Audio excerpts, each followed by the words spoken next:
Thanks for doing this with us. Would you just start off by telling us a little bit of your and Ross's story? Ross had his stroke on the 30th of October 2012, and so that's a date that's going to be imprinted in our brains for a very long time, forever probably. Ross's stroke was a hemiplegic stroke, so a hemorrhagic stroke I should say, and his stroke was severe, it was massive, and as a result Ross spent 14 weeks in the acute care at the Austin Hospital and 23 weeks in rehab. So it's been a long journey. We continue to see improvements in Ross all the time, and it's been a bit of a shock to the system, as stroke is for everybody. Ross's business, we had to deal with Ross's business, and I could no longer work, and so there were a lot of things that we were dealing with all at one time, I guess too, which posed further challenges. So it's almost like the first year you spent in hospital, really. Yeah. So as I said, Ross's stroke the 30th of October. Ross was discharged on the 3rd of July. Right. Okay. In 2013. So yeah. In the process, we had to sell our house. That wasn't appropriate for Ross, and we also needed to pay some debts for the business, pay the house off, and so on. So yeah, a lot of things happened in that first year. It was pretty massive. You weren't here when Ross had his stroke. Can you tell me a little bit about what happened on that day? On that day, I was at work. Our daughter had come home after school that afternoon. She was 2 days away from doing her English VCE exam and found Ross on the floor of the study.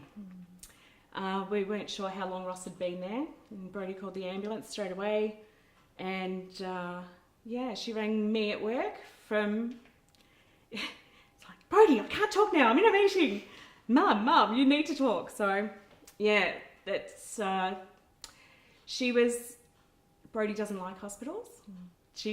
And on the way to the hospital, I had one of the other staff members take me to hospital, and I was panicking about Brodie, thinking that I'd need a gurney next to Ross because they'd both be flat out. So the ambulance people were amazing, dealing with Brodie as well as dealing with Ross. And she said, no, I'm staying home. And I said, no, you're not. You're getting the keys to the house, lock the house, you're coming with us. So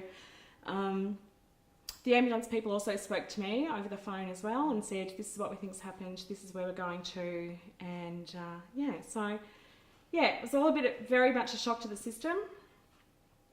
The staff meeting was cancelled at work, everything was thrown into turmoil, and got there pretty quickly. And one of the things I think that's really interesting when this happens and someone becomes suddenly very unwell is that you often find yourself, you have to take the lead in making decisions about that person's treatment and care. Was that the case for you, and what was that like? To find out what sort of treatment was the first thing, to know what sort of stroke Ross had had and what procedures we needed to follow was really important. And Ross's daughters were always included in decision making as well. A lot of the decision making was taken out of our hands. It was what had to be done there and then at the time. And a lot of it was wait and see. Because of Ross's hemorrhagic stroke, he was still bleeding into the brain for quite a while. So it was touch and go. We'll see how it goes for the first 24 hours. The next 48 hours are going to be crucial, and then the next doctor would come in and say, you've still got swelling on the brain, we might have to operate. So thank goodness they didn't. But you were really guided by the medical staff at the time and making decisions. A lot of them were taken out of our hands, really. It was what needed to be done there and then in order for Ross to survive, first of all. And that was pretty important. And since then, the decisions have been, I guess, more crucial to be that sort of advocate for Ross too, to make decisions on his behalf that he can't explain himself. It's really common for people to talk, I guess, about the difficulties of navigating the health services and getting the care that you need and the support that you need. I know that you have thought a lot about how to be an effective advocate for Ross. What are the key elements for that for you? I guess to be an advocate, you need to know what services are available as well, and that's difficult to find out what's available in your area or who's the best person to contact. People in the hospital are helpful, but they don't always know everything. The people at rehab were terrific as well, and they were great in making contacts and links for us.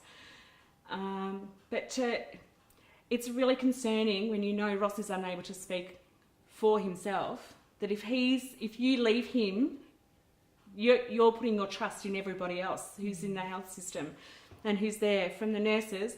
And because Ross doesn't always understand what's going on, he'll say yes to things that he shouldn't be saying yes to. You know, Ross had a choking episode one time. He was taken to a hospital, not a normal one. And what happened was he on a soft diet and thickened fluids. And what happened was Ross choked on that. Off he went in an ambulance. When I stayed there as long as I possibly could, they sent me home about 3 o'clock in the morning to get some sleep and said that they were going to admit him, and they didn't. So he stayed in emergency. And when I got back in time for breakfast, he was sitting up there with toast and muesli and a cup of tea.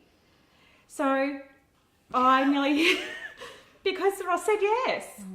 You know, would you like some breakfast? Yes. So he did want some breakfast, but he wasn't allowed. So I nearly hit the roof saying, do you know why he came in here in the first place? He had a choking episode on food that he's allowed to have, and this is what you're about to give him.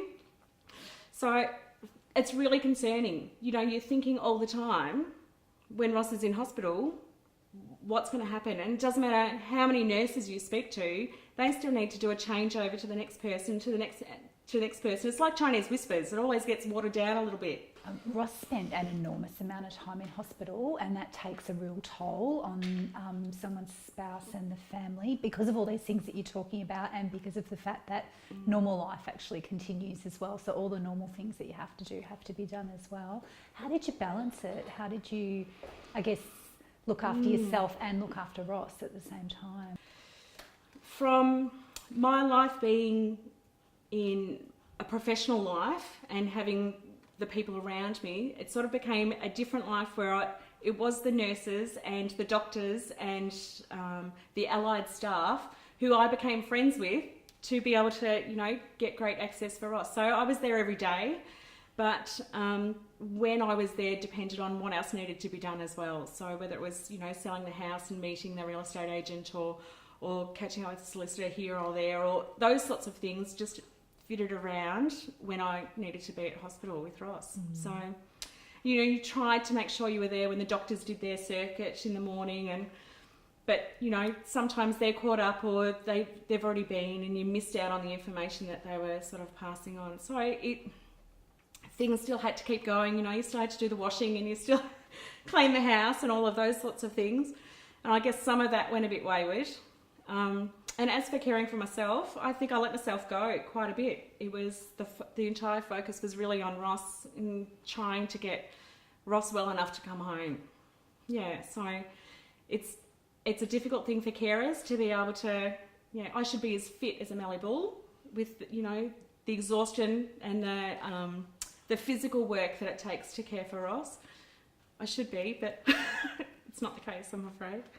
Yeah, so you always put yourself last. It's like, you know, you deal with your spouse and your children always before yourself.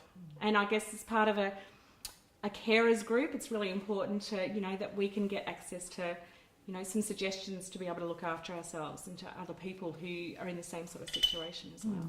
There must have come a moment when you started to plan for Ross to come home. How was that emotionally, and also practically, how did it work? We did have family meetings, which was great, between the neurologist and the other doctors who were involved, residents and so on, and the allied staff. So there was a plan put into place.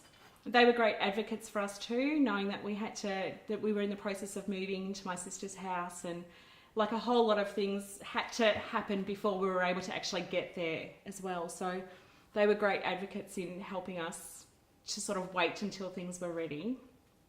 Once that happened, there was the coordination with what other services might be able to be provided once we got home, which was fantastic. And a lot of the time, I did a ring around too, you know, trying to find out when we moved to a different area, what services might be available through the council or through other people that might be able to help us once we got home.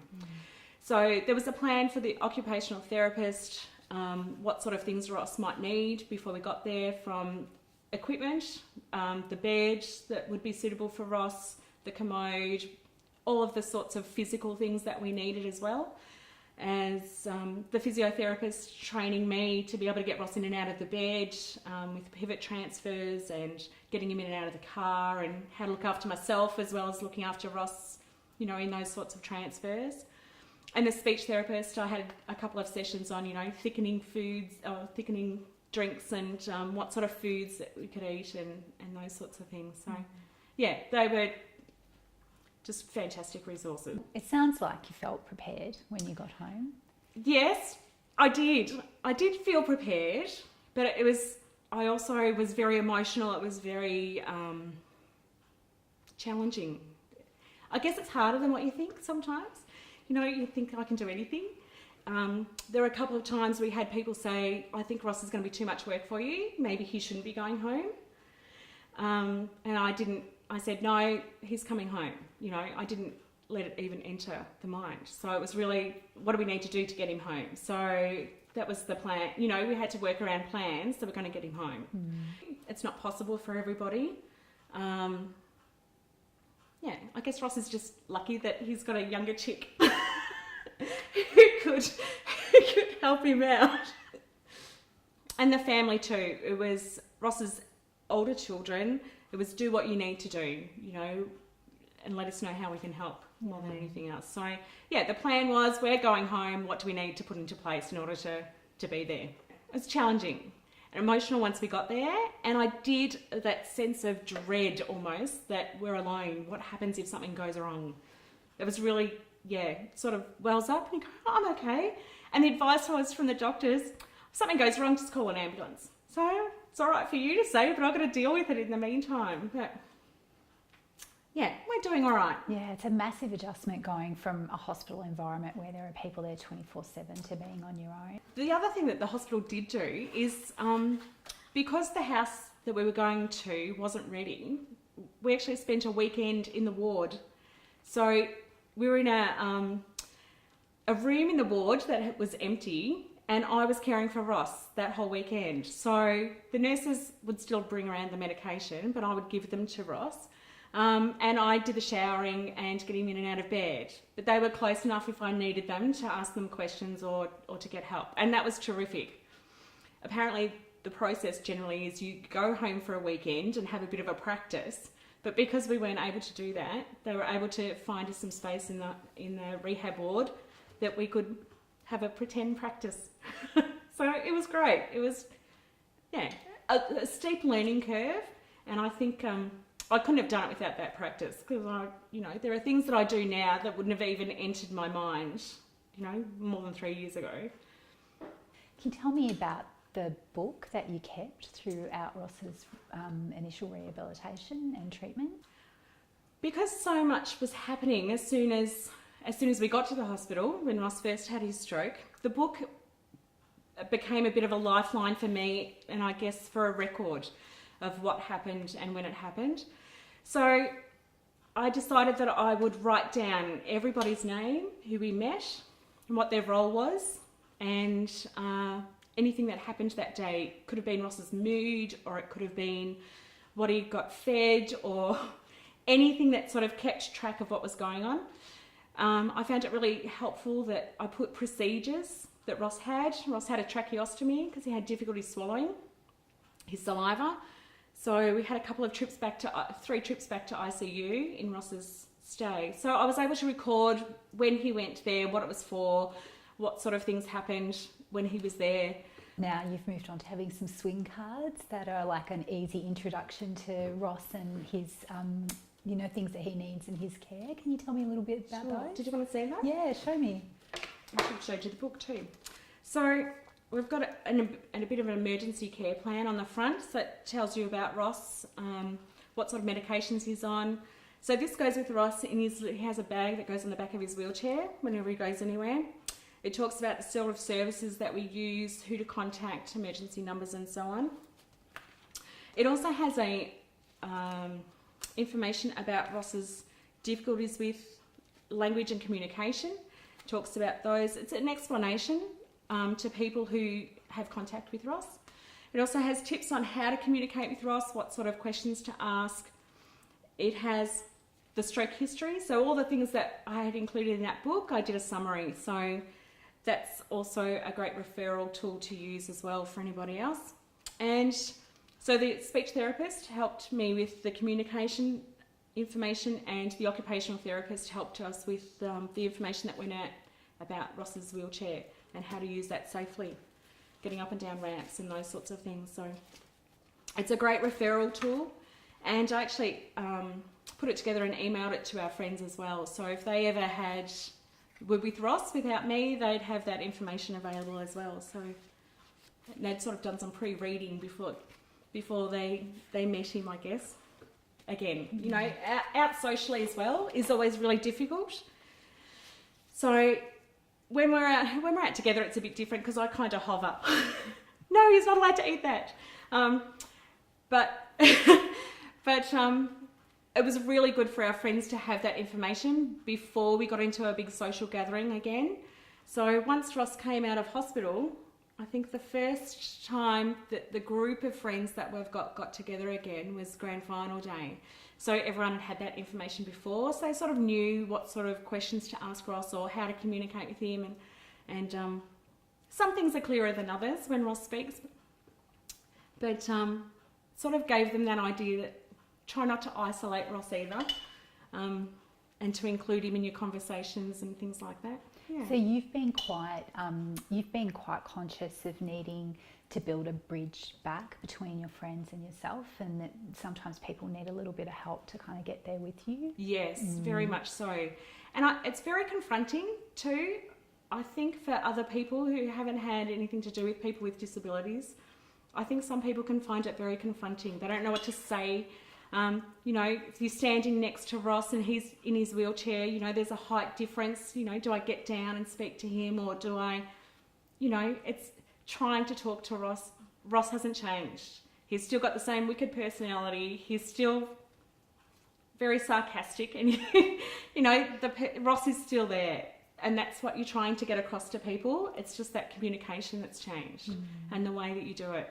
Yeah, it's yeah, it was really important to be proactive about that and trying to make people comfortable before they got put into a situation that was going to be you know, perhaps upsetting for them as well.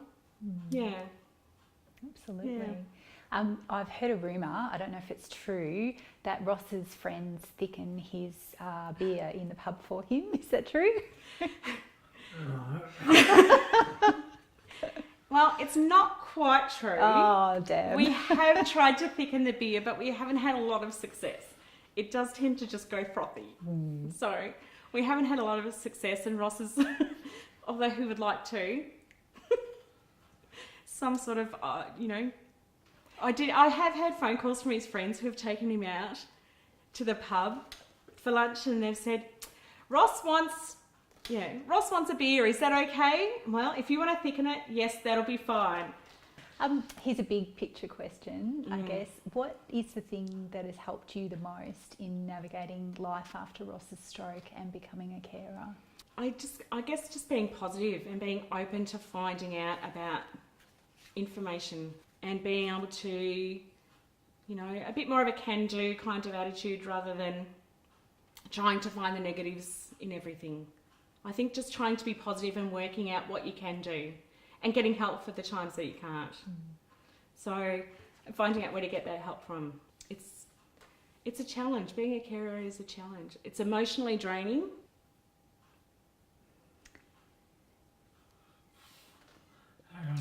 I was doing so well.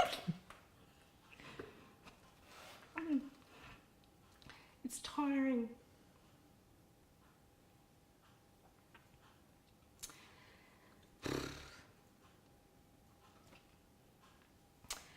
Yeah, from the physical side to not sleeping. Ross can't roll over in his bed, so I wake up and roll him over. He goes straight to sleep. I spend an hour tossing and turning, trying to get back to sleep. So it's tiring. The physical, the emotional, trying to keep track of things, the appointments, all of those other things. Did you get any really good advice at an important point? Is there something that you look back on and think that someone, may not be, but if there is something that you think back that someone said or did for you that made a difference as you went through it? I don't think there was one piece of advice. I think the more people around you that you have to give you advice, the people who know, to be practical, I think that was the most, just to be practical, not trying to think about pie in the sky sort of stuff. Just do what you need to do. And that's how you get through every day. You know, do what you need to do and you deal with the next situation when it comes up. You know, if it's ring an ambulance because you're worried about this, then that's what you do. If it's, you know, the next doctor's appointment or the next physio appointment or, trying to work out a better way of doing something, and it might include the occupational therapist, then that's what you do. Just take one step at a time, I think, is the most important thing at once. Although that's hard. That's hard. You've got your mind going in lots of different directions, but I think be practical. One step at a time and get through one day at a time and deal with whatever comes up then. You know, you get up the next morning and you go, what's going to happen now? So you deal with it when it does. Yeah. What have you learnt about yourself? I'm tougher than what I thought I was.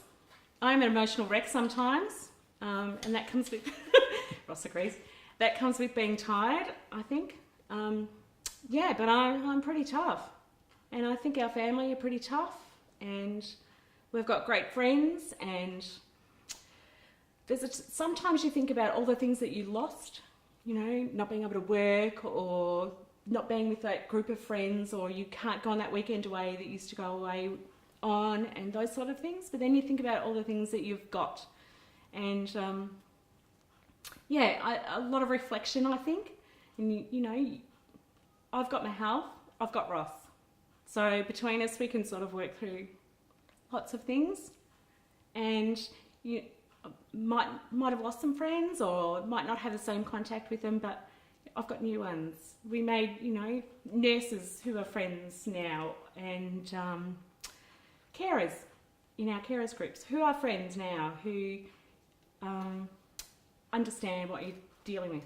And I guess that's been really important too, to have those conversations with people who understand what you're going through. It's been really empowering, I suppose. Can you tell me a little bit about the carers groups that you run? One group started through Royal Melbourne, and as part of the social workers there got people together who were carers of people from all different walks of life, and we did a bit of a 6-week program, and then from then it was decided that we'd keep in touch with each other. So we catch up once a month and we find out how we're all going, and so it's been challenging to keep everyone coming sometimes. Everyone gets caught up in their appointments and it's busy.